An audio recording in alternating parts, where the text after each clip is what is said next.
Everyone, remain calm. Yeah, that's how it always starts. But then later there's running and screaming. Somebody talk to me! What is happening? Welcome to Jurassic World. You're listening to the Jurassic Park Podcast. You want to consult here or in my bungalow? Hold on to your butts. Well, we're back. Hello and welcome to the 71st episode of the Jurassic Park Podcast. I'm your host, Brad Jost, and we're here to discuss all things Jurassic Park. In this episode, we've got a bit of news and our review of the Lego Jurassic World, the Indominus Escape short with myself, Jennifer Terek, and Zach Carlisle. We'll review the Lego short without spoilers at first, then we'll follow that up with a clearly defined spoiler section. So if you haven't seen it yet, feel free to skip that section. But for now, let's get this show started off with a bit of Jurassic news from around the world.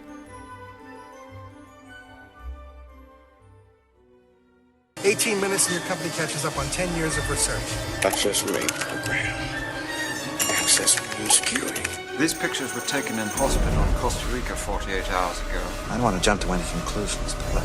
Boy, my head being right all the time. But today, I guarantee it. It looks like backwards compatibility is finally in our favor, as Jurassic Park the game is now available on Xbox One. Now this is the Telltale game from 2011 that received mixed reviews from the fanbase. Personally, I enjoyed it as it's one of few additions to the Jurassic catalog. It looks like it's $19.99 in the Xbox Marketplace, or it's free if you already have the disc from Xbox 360. If you download it or play it on the Xbox One, let us know how it plays after a few years and on a new console. We'd love to hear your feedback. Thanks to Aaron Beyer and Hunter from the unofficial Universal Orlando podcast for the heads up.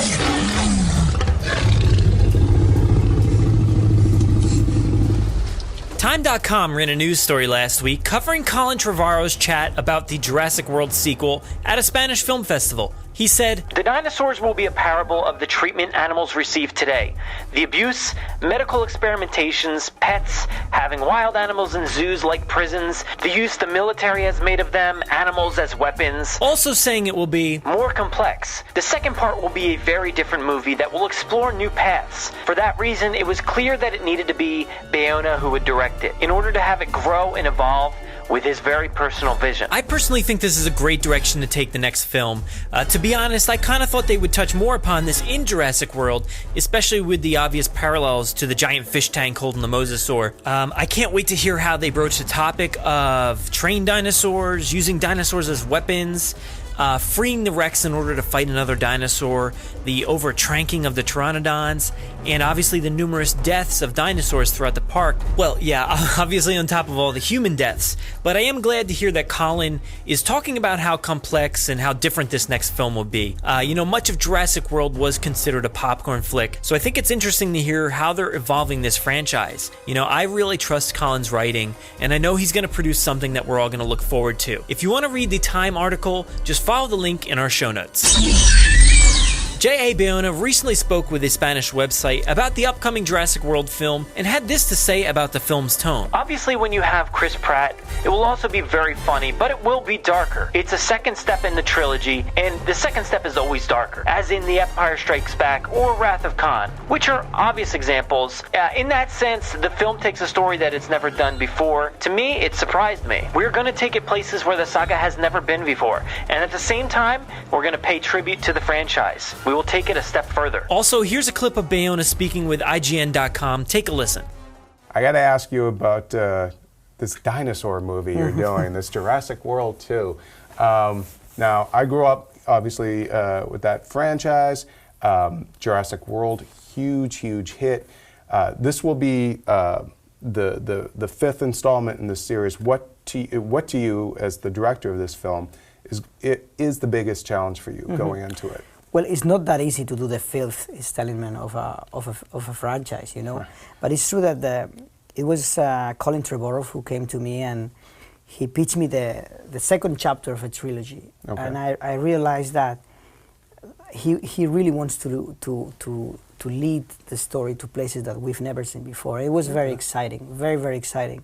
I think he called me because he loves the orphanage and he wants to make a scarier and darker film. Oh, okay. Though you have Chris great. Pratt, so it's going to be a lot of fun too. Yeah, But yeah, and Bryce is back as well. Exactly, right? yeah. So, but I think it's very exciting because I also grew up watching these films and having the chance of working with Colin or Steven Spielberg or Frank Marshall, people I really admire since I was a kid. So it's great to be there. Were there certain, look, it did beget 3 sequels so far. And, each one, some were more beloved than others. Were there certain lessons that you've taken away from those sequels, looking at kind of what worked and what didn't, that you want to apply to this one?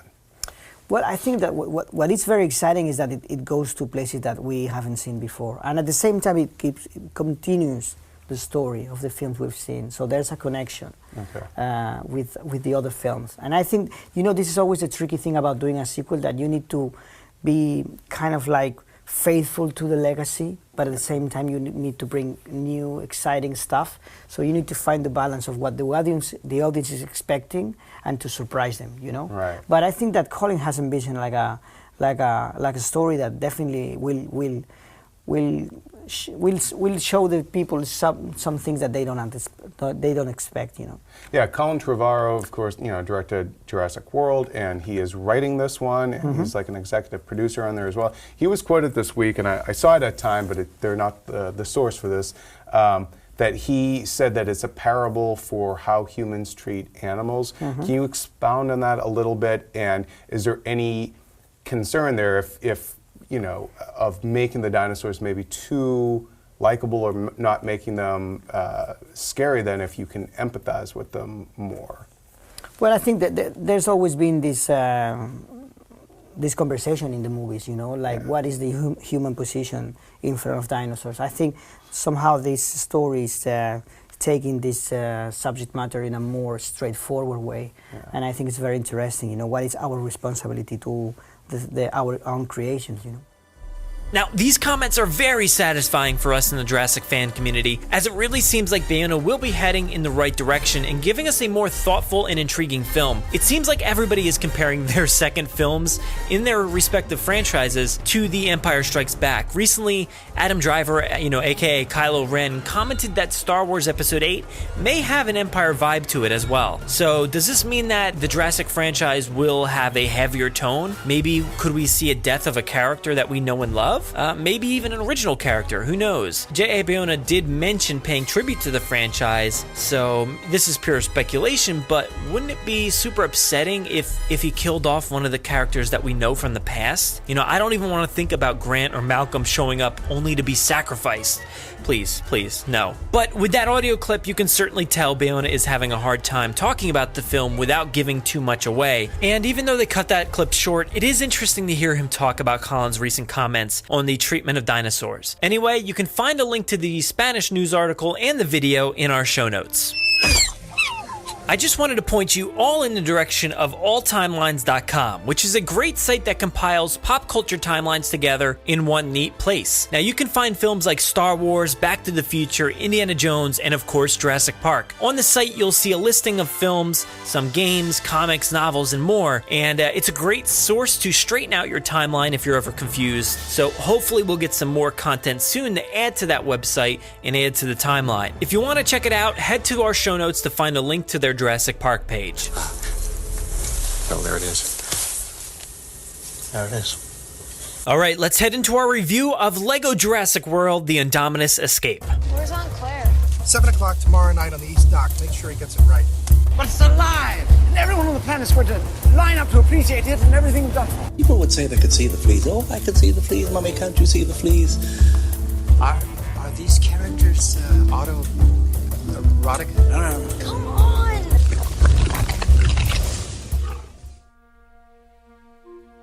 I'm here with Jennifer Terek and Zach Carlisle, and today we're going to give you our thoughts and reviews on the new Lego Jurassic World, the Indominus Escape. How's it going, you two?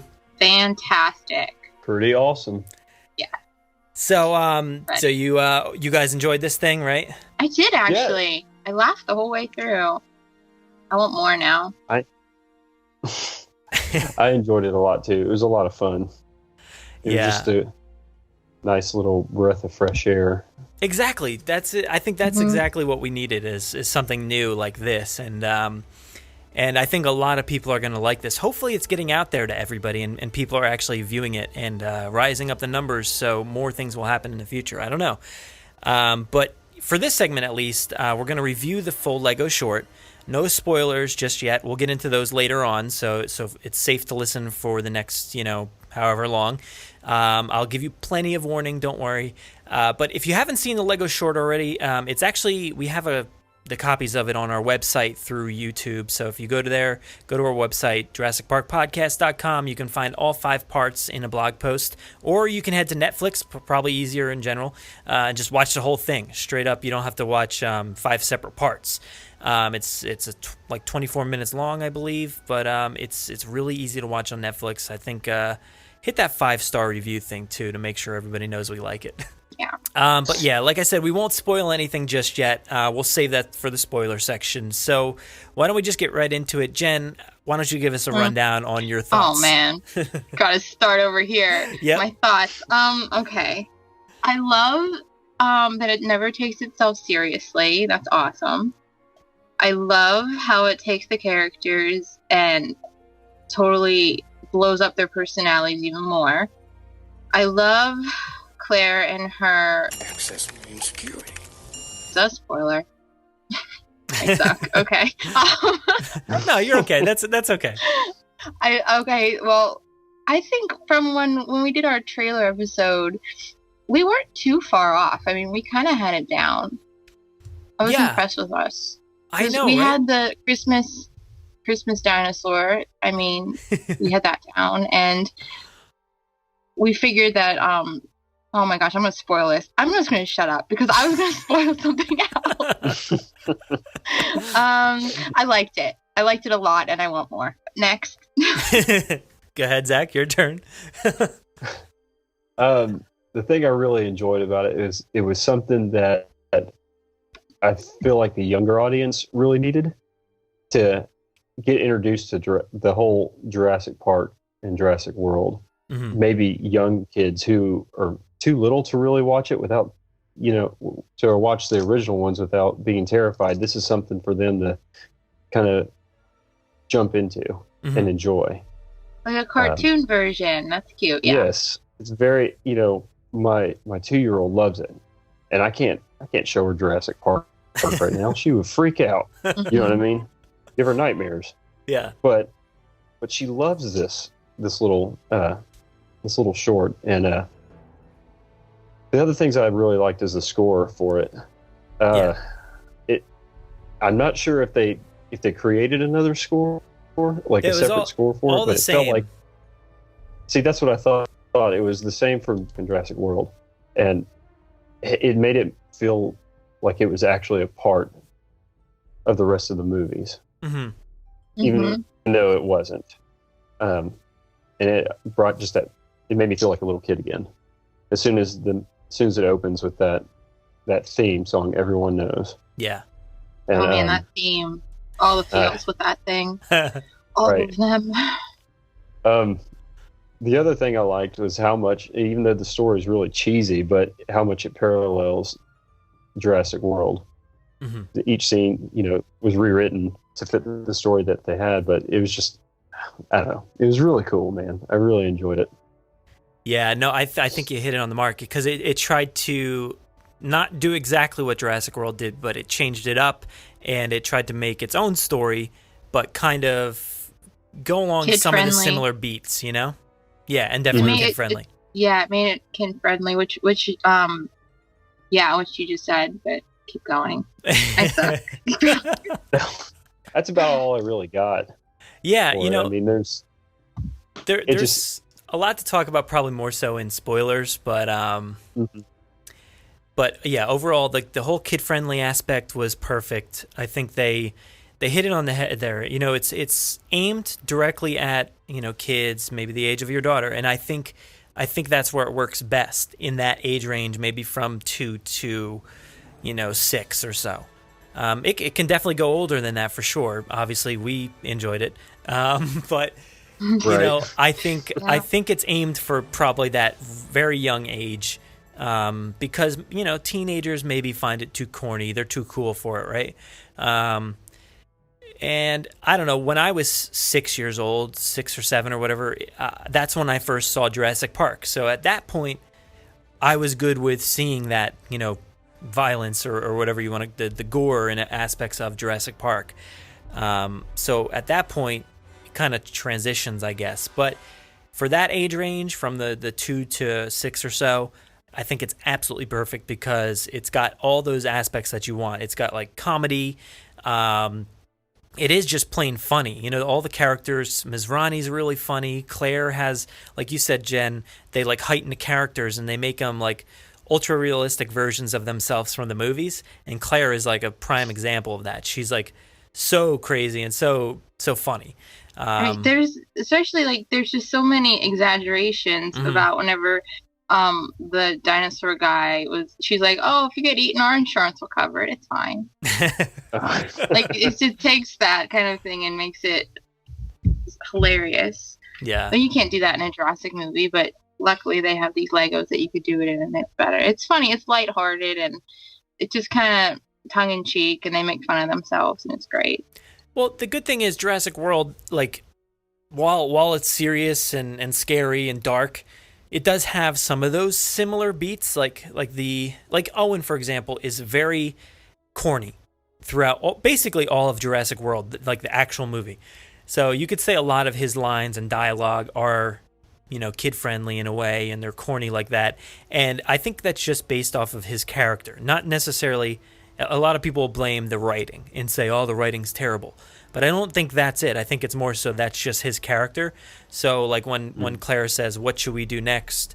Or whatever, and he says, stick together for survival. It's kind of, it's really, really cheesy, but it works. So I think it transitions well, and it kind of, it works well in this sort of setting even better. Right. Yeah, completely.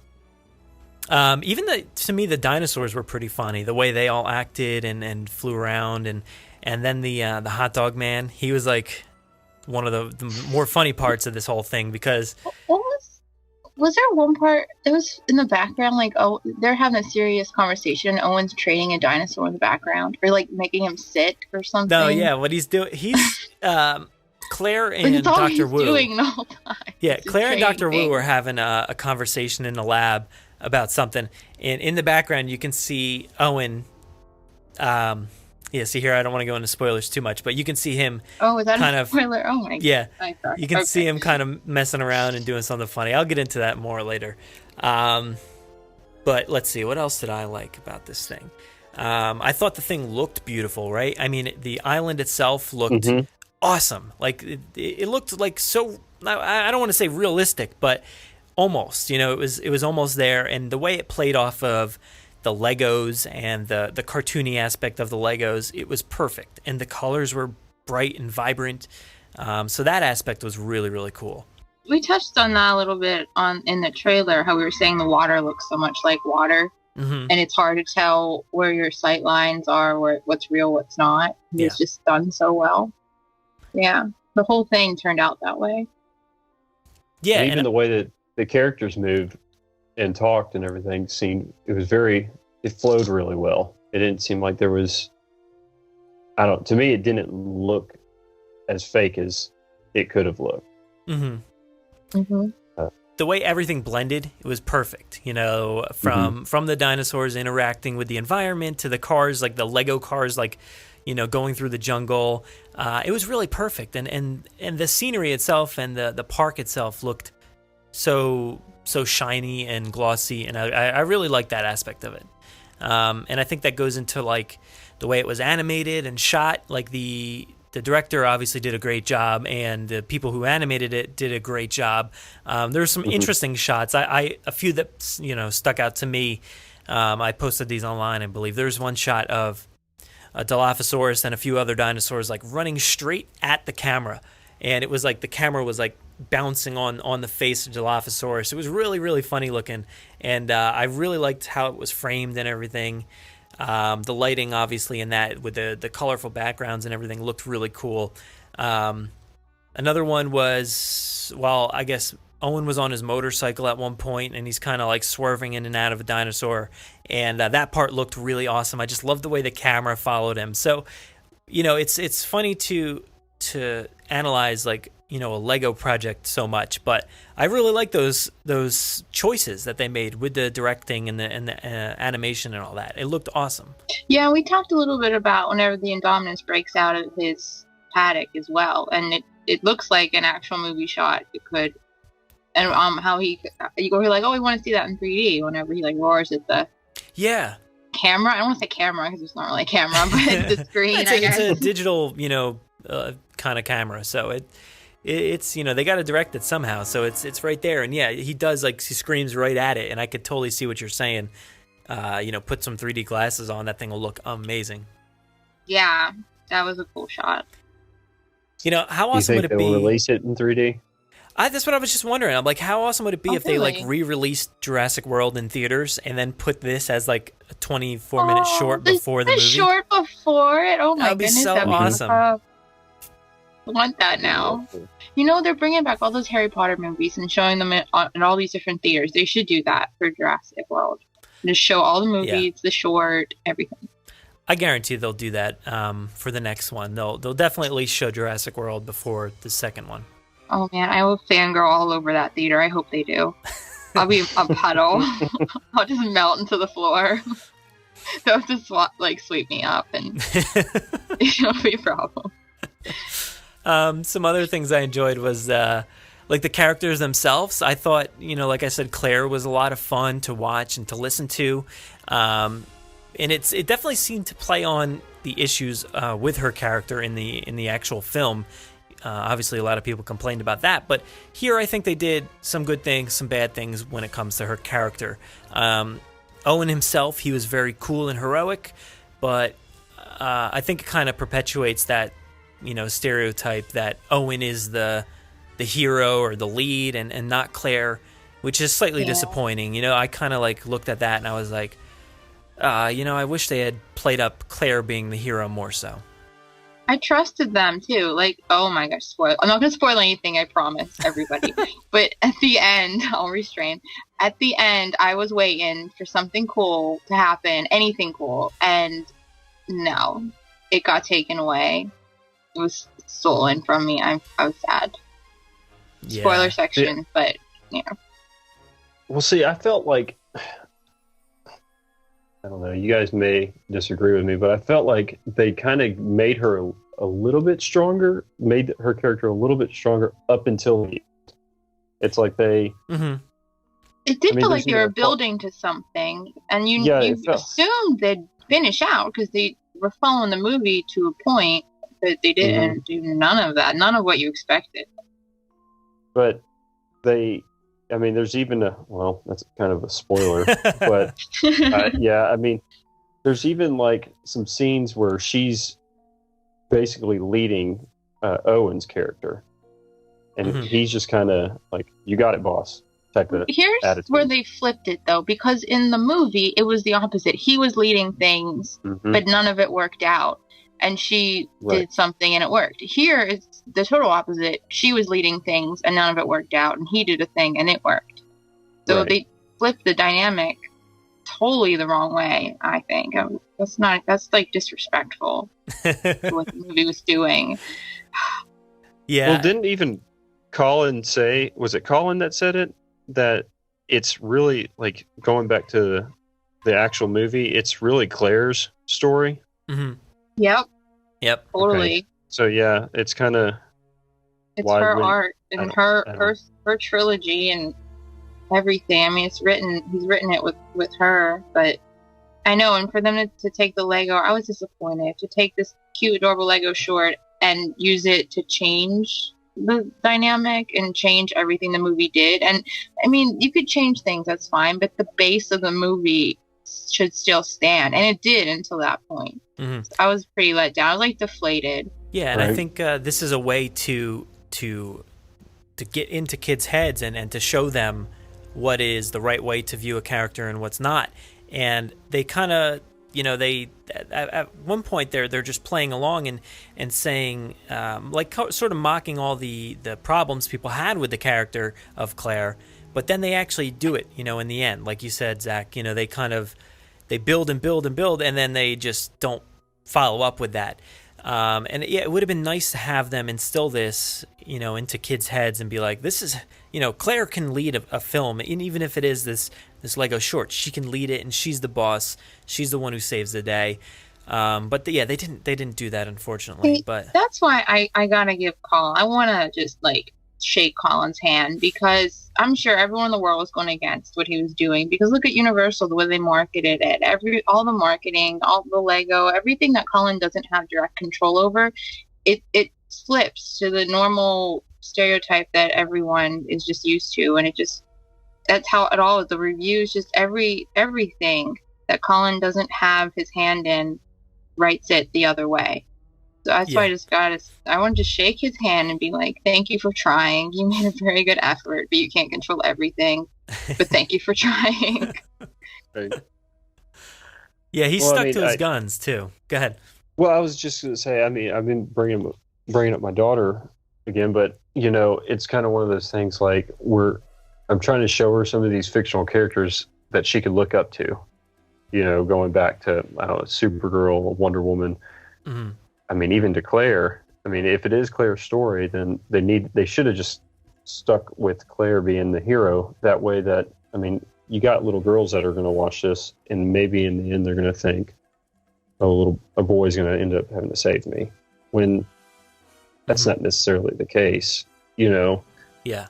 It's just, the story was written that way too, and it's just everyone else that gets their hand in it is trying to change it.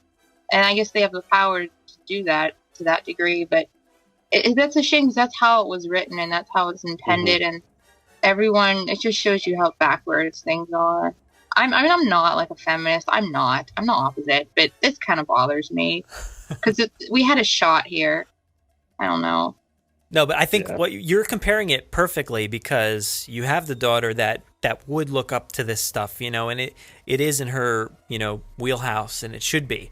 And it failed on that level. It excelled so well in everywhere else, it seemed like, but in that sense, I was kind of disappointed that they perpetuated the male stereotype of the hero when it shouldn't have been.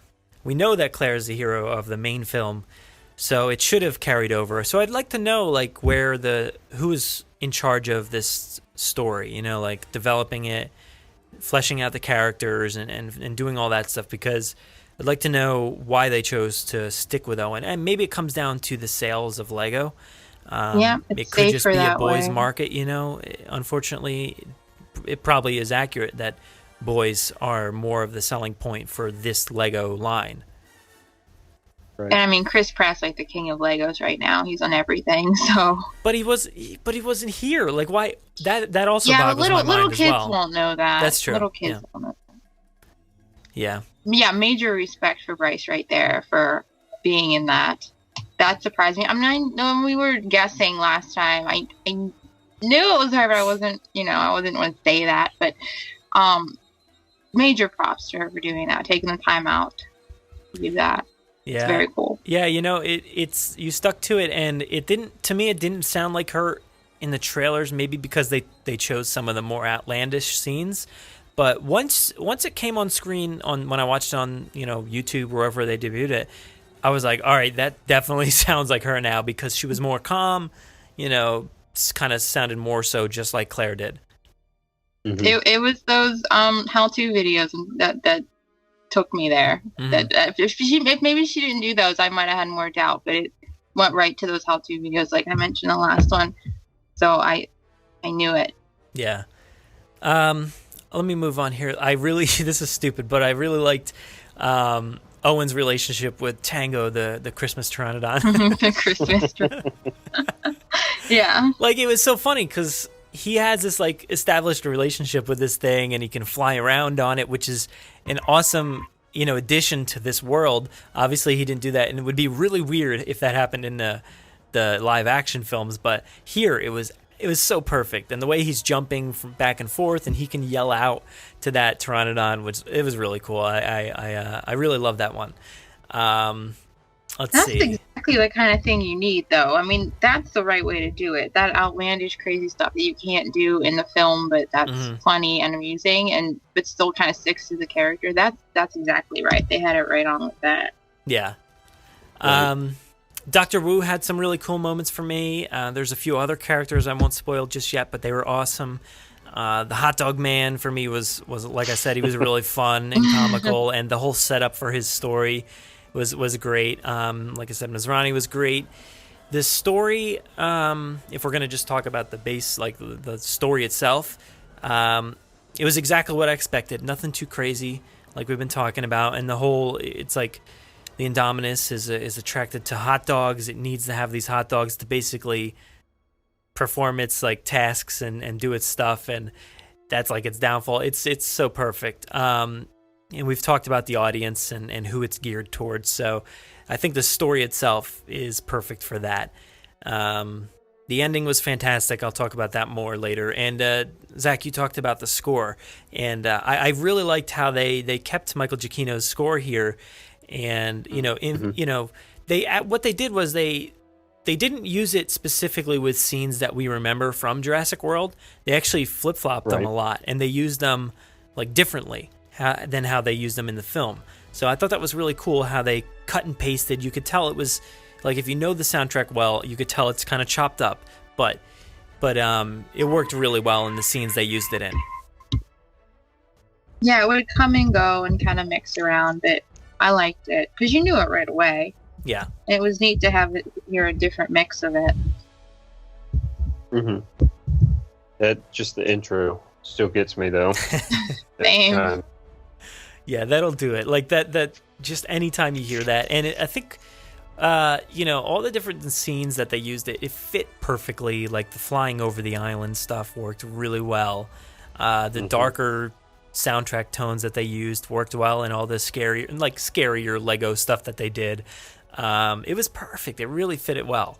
But yeah, I think that really wraps up my, non-spoiler section. And anything else you guys want to add before we head into spoilers? No, because if I do, I'll just go right into spoilers. So. All right, well, let's just head right into spoilers. We are now entering the section where spoilers will be discussed. I suggest you stop what you're doing and leave now. When you gotta go. All right, can we talk about that ending first? Let's just skip right to the end of this thing. I really want to talk about that because I loved how they mixed in the hybrids from the game and the toy line into that Lego domain, and you see that new Indominus that we've seen from the toy line, the Hasbro stuff. And it was so cool to see Dr. Wu heading out into the jungle and revealing this dinosaur. What did you guys think of that? This sounds just like these creators listened to podcasts about the toy line and were just like, let's make all these dreams come true. And they did. That's exactly what I thought of, that, they are listening to people all about the hybrids and the colors and just everything. Yeah. It sounded like it came right from a toy podcast or something. That's pretty awesome. My thought on that was, I might be reading into this too much, but it was one of those, because it paralleled so much with the original film, it made me go, well, is this maybe an Easter egg to Jurassic World 2? I know, right? Know. I kind of was thinking the same thing. Because I thought, okay, throughout the little short, you're seeing all these scenes that were just taken right out of Jurassic World and plopped into this Lego movie. And then with that ending, it made me just think, okay, this could be just a little Easter egg, or maybe a little nod to what is to come. Mm-hmm. I don't know how. It did go in a completely different direction and a different feeling, and it's not what you expected. No, not at all. Yeah, I think you're right. Like, we have to gently walk around it because it could be way off base, but that little subtle feeling like went through my head, and I'm like, wow, man, imagine if that is like the payoff for the next film in a way. Like we always wonder, like, are the toys really affecting what we're going to see in the next film? And everybody's been asking, are we going to see more hybrids and more stuff like this? And now this Indominus has been released. I think it's the Rampage one. And now it's in this short. So what's next? Are we going to see something like that in the future? I don't know. I mean, it's an awesome design, and I'd like to see that on screen, actually. Mm-hmm. It wouldn't surprise me if they did. I mean, maybe not exactly that, of course, but in that alley, maybe. I mean, where else are they going to go? There's only so much you could do anyway. Mm-hmm. So. Yeah, but I absolutely loved how it, let alone the dinosaur itself, but I loved how it actually set up for future installments. Now, I say this every time, but it's me projecting, but I don't see how this is not a setup. It was 100% set up for more Lego Jurassic World. First off, they split this thing up on YouTube into 5 parts. Now, if you watch these 5 parts, they kind of fade out every part, and it kind of works perfectly as commercial breaks. So if you're going to make this a TV show, you have your 5 breaks that you'll throw in, your commercials. You'll come back, and then you'll start a new segment. You'll fade out again. You'll do the commercials. So it worked perfectly. And even that ending, the way they left you on a cliffhanger with that new Indominus there, and there has to be more to come after that. So why would they leave a cliffhanger if there's not more to come, and if they're not setting up something more? So I thought that was perfect, and I'm really excited to see what else happens. And they kept the fades in even in the full version. Yeah. So they're built into it, which says a lot. It's not like they just did it for the YouTube parts. It's in the whole thing. Right. So it was intended. I don't know. I want more. I mean, that'd be amazing. Comes down to, I want more. So supply and demand. I demand, so supply me, Lego. I want more. I'm going to tweet them that. Like yes, every day. More. Until they give me more. I demand, so you must supply. Every day. I get blocked. I think it'll happen. I mean, it's laid out perfectly. And if this is not, a foreshadowing of things to come, then I don't know what it is, because it seems very clear to me. We also got the reveal of some characters later on in the film. We saw Lowry and Vivian, and they actually came back to reprise their roles, which was really awesome. Even though it was so short, it was really cool to see them again. I wondered if that was Jake Johnson. Yeah, definitely was. That came in and did that. It sounded, because as I was watching it, I was like, man, that dude sounds just like him. And that's awesome. He came back and did it. Yeah. I have a question. Go ahead. Did the Netflix version, the full one with the credits, come out before their part came out on YouTube? Because I feel like I heard that they were going to be in it before I actually saw their part pop up. I think so. Because I was kind of waiting for it. I'm like, I don't remember them. Did I miss it? And then they came later. So that was like a weird backwards thing. I believe it did, because I think it came out, part 3 came out in the morning, and then I think Netflix was revealed on Wednesday, and then I think they were in maybe part 4. So, everybody was sharing the screenshot of the cast, and you saw B.D. Wong and Bryce and Jake Johnson and Lauren Lapkus. Is there anybody else I was missing? I don't know. And Zachary Levi was in it as the hot dog guy, right? Like, what was that? What was that about? Like, that was so strange. And if you don't know who he is, he played Chuck on NBC on that TV show. He was, I don't remember the name of the character, but he was in Thor: The Dark World. Is as he one the of guy in Star Trek or no? An American Horror Story? Was that somebody else? No. That was Zachary Quinto. Oh my gosh. Yeah. Zachary Quinto. Okay. Sorry, too many Zacharies. And then we have another Zach. There's too many Zachs in the world. How do you feel about that, Zach? They're multiplying. There's 3 already. Oh my gosh. How do I feel about that? Yeah. I don't know what to say. To be Too honest many with you. Zachs. Well, there are too many Jennifers too, so That's true. it just stinks having a popular name. I feel you, Zach. I feel you. Good. I'm glad I'm not alone. I don't know where this is going. Continue. Zachary Levi, okay. No, It's yeah, really but random to throw him in there. I don't know what was up how with that. that It was just happened. so random. Yeah, I was going And to they- say, maybe he just called them up and was like, guys, do you have anything I could do? Because I love this franchise. And they're like, yeah, we'll give you this part. You could be the hot dog guy. I mean, he does a lot of work, and I'm trying to think like if he has a special connection with any of these people, but I can't name anything off the top of my head. Yeah, I don't know. I don't know if he has any connections with them, but let's see here. I guess we'll move on to some of those hybrids that we saw. We actually saw the Stegoceratops there, which was a first, I guess, right? I mean, we got that real quick glimpse on the screen in the actual Jurassic World, but nothing major there. We kind of wished we saw it in a way, but also wish we didn't see it. But it was actually in this for a very quick second, and helped kind of save the day in the end. What species of dinosaur, what kind of hybrid was it when Owen goes in and I guess he just discovered where Wu had been putting all the random hybrids, and there was that one that just blew up. Wow, I can't talk tonight. That lit up. Oh, the glow-in-the-dark one. The Carnoraptor, was it? Or no, that was the one they made on the spot, right? Was there one that glowed or whatever? Yeah, there was a glow-in-the-dark one. Oh, I don't remember. Was it because I know there was like a glow-in-the-dark raptor later on in the jungle somewhere. I don't know if it was the same thing or not. I can't remember. But yeah, that scene had the big head T-Rex, which was hilarious. I loved that thing. Yeah, you in the water pan. Oh, poor thing.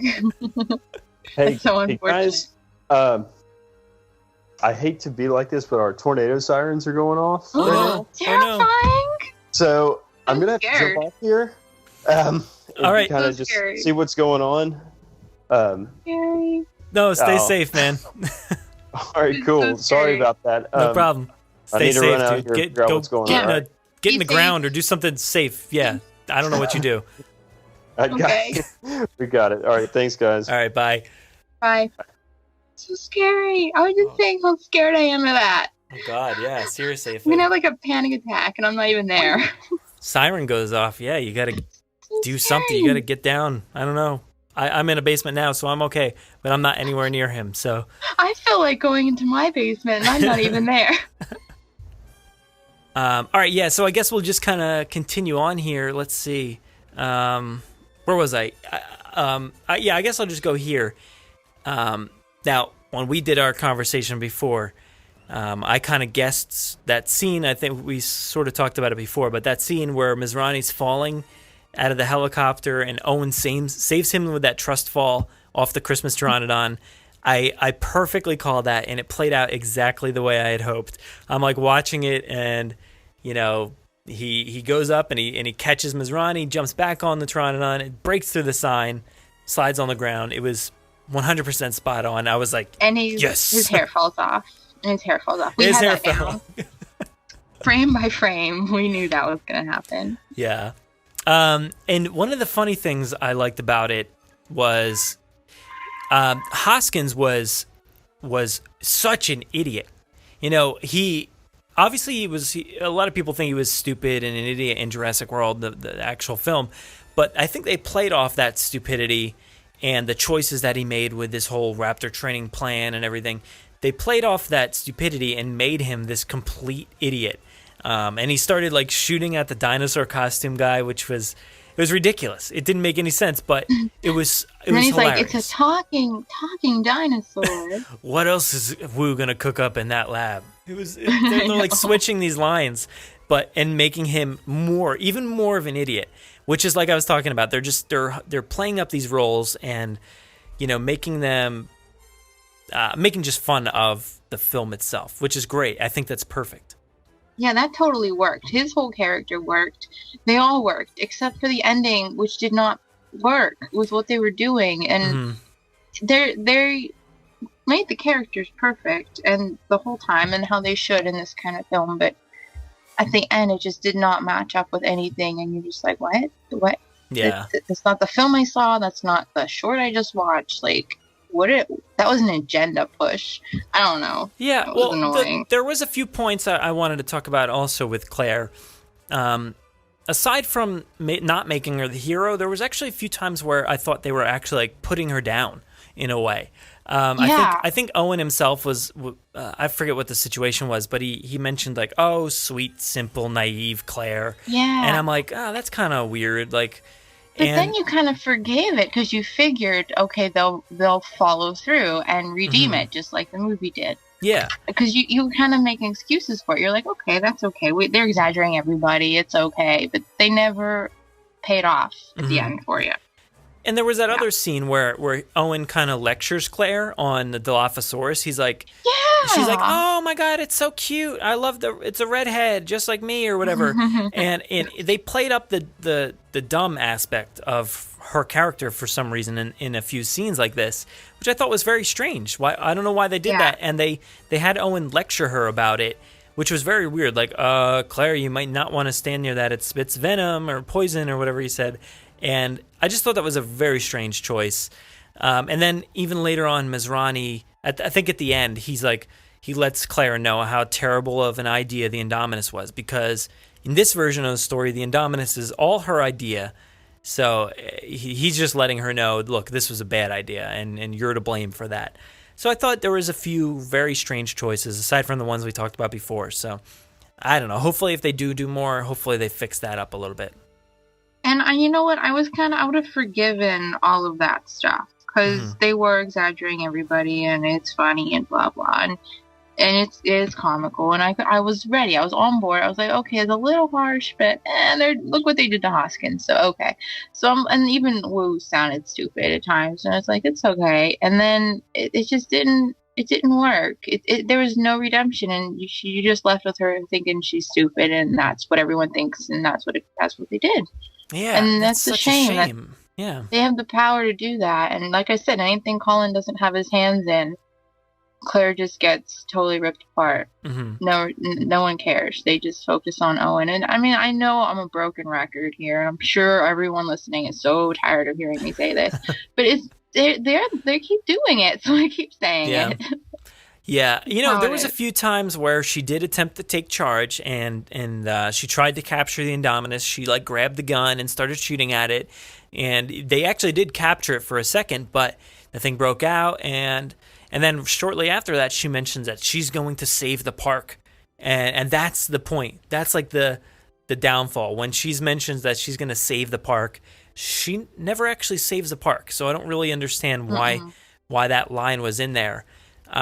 Because Owen truly saves the park, as everybody believes in Jurassic World for some reason. He didn't save it. But here he does. He rides in on the T-Rex. He corrals all the hybrids, and apparently, he did everything. He corralled them. He corralled them all, let them loose, and trained them on the way over. And she even said that. She's like, oh, you train that. And he's like, it's what I do. You're just so great. Sure. And the whole, the billboard earlier with Owen, it's like the world-renowned, whatever he said about the training. So they're really building up Owen again, which, okay, the marketing towards boys is probably accurate. But still, I feel like they're just putting down Claire. So let's fix that up. We need to make sure this fixes, and saves her character from humiliation, actually. I wonder what Colin thinks of that. Well, I wonder what he thought of it. Speaking of him, he probably loved it because he was in it. I mean, not him himself, but they included that film crew, which was awesome. They had Colin Trevorrow, Steven Spielberg, Frank Marshall, and Pat Crowley was there. And the two producers and those two directors. So that was really awesome that it included them, had them following around. It was kind of like this Inception moment where there's, they're filming everything that was going on. So that was really cool because they were characters in the Lego game, so they carried over to this as well. So that was really awesome. And to finish out, I don't really have too much more, but The whole hot dog thing was hilarious. I loved how they had that giant trail of hot dogs that led to the hot dog man at the end, and then they ended up capturing the Indominus again, and all was, well. So no, there was no Mosasaurus though, so that was a little weird. Yeah, I think it'd be somewhere, like jumping in the background just for fun or something. Yeah, you'd think so. There was a lot left out, if we're comparing it, directly to Jurassic World. There was no kids. There was no Zara. Yeah. There was nothing like but that. That dinosaur played a big part, though. They could have just thrown it in the back and had it like doing tricks or something. Yeah, I don't get it. There's a lot going for this, and I actually, as much as we, dig on it and complain about the Claire aspects, overall, I really, really enjoyed this. I had a lot of fun with it. As long as they fix that Claire stuff in the future, hopefully, if they do more of these, I think it'll be awesome and perfect. Yeah, I really loved it. I have to say, at the beginning, even rewatching it, I still really, really love it, and I'm so glad they did it. And it's so funny, and I still laugh at so many parts. And again, I mentioned earlier about if it eats you, it's okay. We have insurance. Like that makes Claire sound terrible, but it's funny, and I like that part. That's funny. And then with the Dilophosaurus and just maybe we're just super childish and we like this stuff, but it was great. I loved it. I laughed the whole time, and I think overall the it seems like a lot of the fandom loves this and really want to see more. And I've come across very few that just dislike it flat out, but it's great, and I'm glad to see it's out there finally, and we can continue to talking about it, and now it's part of like the Jurassic lore. It's out there. It's for real. This is something that happened in non-canon world of Jurassic Park. We actually have a non-canon Jurassic Park. How awesome is that? Every franchise has a non-canon thing, and we never did, but now we actually have one. Well, I mean, we have like some other little games and things here, but like this is for real now. Like they're actually starting to add and contribute to this, and hopefully things like this don't disappear and fade off like a lot of the comics just kind of like disappeared, and nobody talks about the games anymore, the older games. So hopefully we can change that, and starting right here with this Lego short. Feel it. Everything's coming up Jurassic. It's going to be great. So yeah, I did reach out to a lot of people on social media through Twitter, Facebook, and Instagram. Let's start over here. Let's see. On Twitter, I asked everybody, what is your favorite scene from this Lego short here? And I'll start here with Sickle Claw. He actually says favorite part was when the Stegoceratops had its big hero moment in the finale. That was awesome. Yeah, it was very short-lived, but it had its moment there where it kind of, I think, batted into the Indominus there, along with like a giant cast of other hybrids, right? Are you asking me? Yeah. Oh, right. Sorry. I wasn't sure if you're in reading mode. Why do you have me on? I don't get why you think I'm so unqualified. I'm giving spoilers away. I'm like not there, and oh gosh. Okay. At Nublar7 here says Claire and her pet Dilophosaurus on the leash at the end. Oh, that's totally right. I totally forgot about that. I agree. That was perfect. That's my favorite part. That's my favorite part. So as long as she pets it. Yeah. Pets her little thing and she's talking. If she failed earlier on in the film, she definitely redeemed herself with this pet Dilophosaurus. That was perfect. Yeah, I'm glad they did that. That was adorable. Fede here says the arrival on Nublar by helicopter, the serious part. It was also better than the film scene. So I really enjoyed the version in the film, and this one they took a comical approach by, there's no laws of physics or pain or anything, because Claire is flying around the inside of that cockpit there, batting around, but then they do that, I guess, the more serious part where they're flying over all the different scenes and the different dinosaurs. So that was really, really cool. And I guess we didn't get anything like that specific where we actually see the dinosaurs from above like that. That's true. I didn't even think about that. I guess that's a good point. If it is a little better than the original. Whenever I first saw that tweet, I thought, what? If the movie was great. But you're right, because the helicopter didn't go over any dinosaurs. And that would have been pretty cool. So, that would have been perfect. And he sums it up perfectly there. Mateus Temple here says the hybrids and Rexy fighting the Indominus at the end. Yeah, we talked about those quite a bit. So those were perfect. The Rex really didn't do too much, to be honest, I feel like. No, it just showed up. And then that was it. He didn't even do anything. He showed up. Yeah, just ride in and roared. And there was no flare. That's another thing we could why don't they just give Owen a flare and just get it over with? Do the whole bit. Steals that's important. Everything, yeah. Instead, he trained it instead of coaxing it out. Yeah. Aaron Beyer here says, I love the weird big-headed baby Rex and the film crew cameos. Yeah, that was perfect. Yeah. We touched on those ones. Let's see. Billy Reed here says, the hybrid Indominus at the end kind of looked cool, I guess. He's not too certain about that answer, but yeah, I think it looked actually really cool. Yeah. They really focused on that, on the hybrids, a lot. Yeah. So. Jurassic Jeep 28 on Instagram says, my favorite park... wait, I think it meant part. My favorite part was simply near the beginning when the helicopter flying over the individual herds, sort of like Fede said, reminded me of the ending of The Lost World. Yeah, so that's kind of that shot I think we're hoping for in Jurassic World, and definitely didn't get that. That would have been really awesome, and they kind of pull it off here, which is great. And I think we talked about it on the trailer one, I loved the design of those dinosaurs, like the Apatosauruses and everything. They all looked really, really cool. Yeah, I know. We did talk a little bit about that, and they did look cool. He was eating the leaves. Every time I see that now, I think about him eating the leaves, and that's cute. Cute touch. Klingon 007 JP here says, I love the loose ending. LOL. Not sure what that means. I don't know. Was it that loose? Pig loose, maybe? The pig loose? No, that's how it should have ended. Yeah. That was the right ending there. They missed that boat. We have one here on Facebook. Caleb Beckinsale, I think it says, I was hoping the finale would be my favorite scene, as I wanted to see Rexy beat up the Indominus like in the movie, but she didn't do anything in that whole scene, I don't think. And it was shot and animated in a fairly boring manner. All the hybrids just kind of stood still and occasionally hit the Indominus. I guess that really doesn't answer the question. No, I mean, yeah, it really doesn't, but it points out some of the things.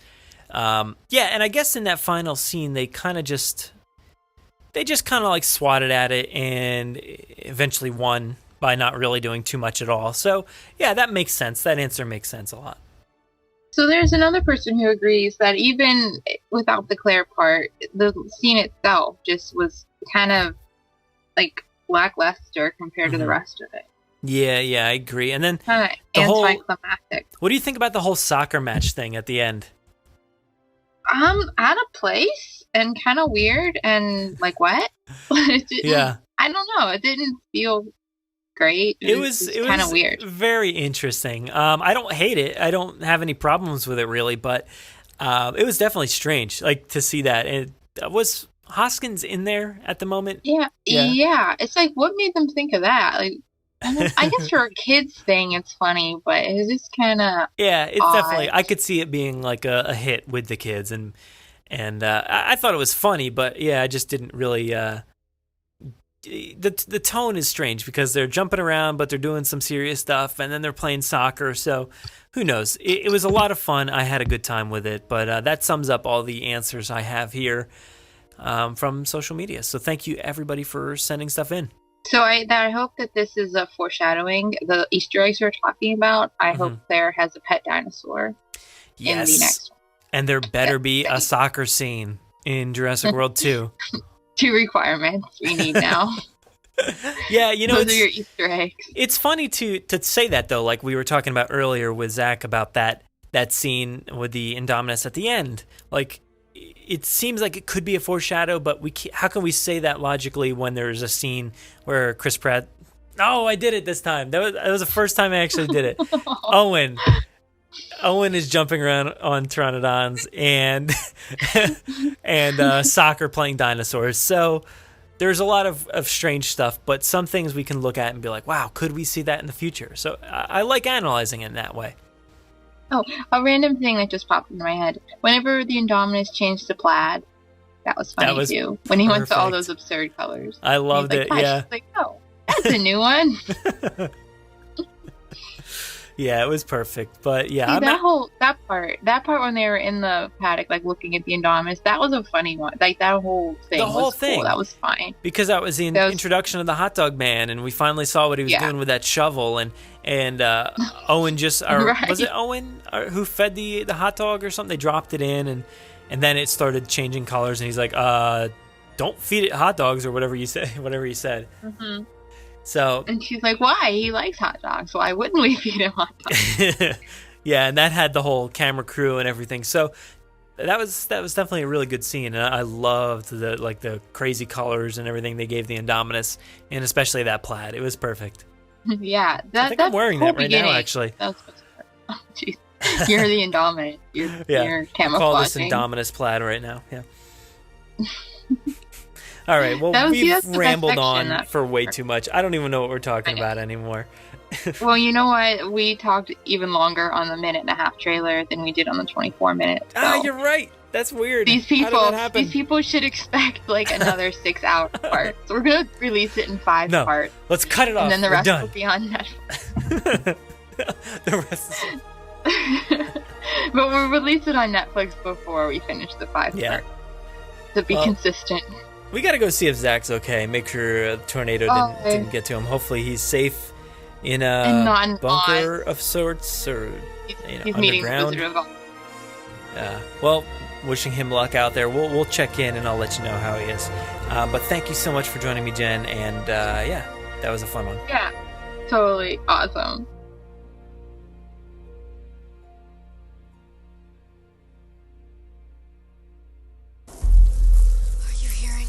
Make sure to visit JurassicParkPodcast.com to find all our past episodes, brand new news articles, information on how to contact us, and much more. It's a great source for everything related to the podcast, and of course, Jurassic Park and Jurassic World. Head to JurassicParkPodcast.com and help us build a great community. Anybody hear that?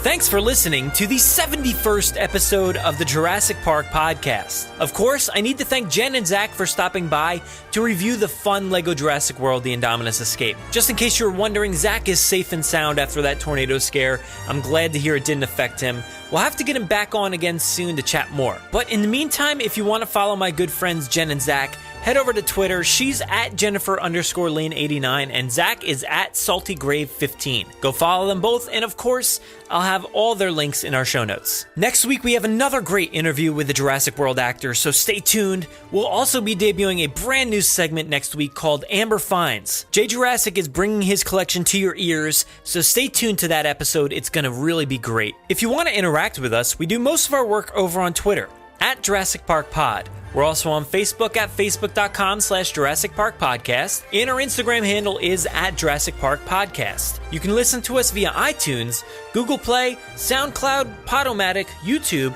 our website, or wherever else podcasts are found.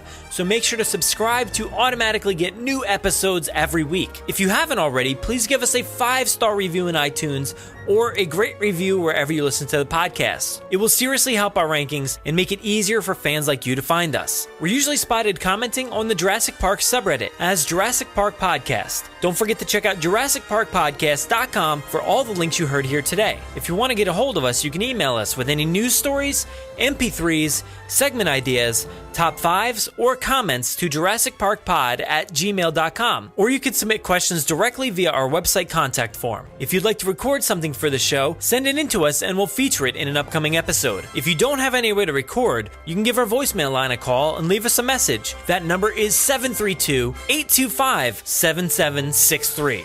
Thanks for listening and enjoy.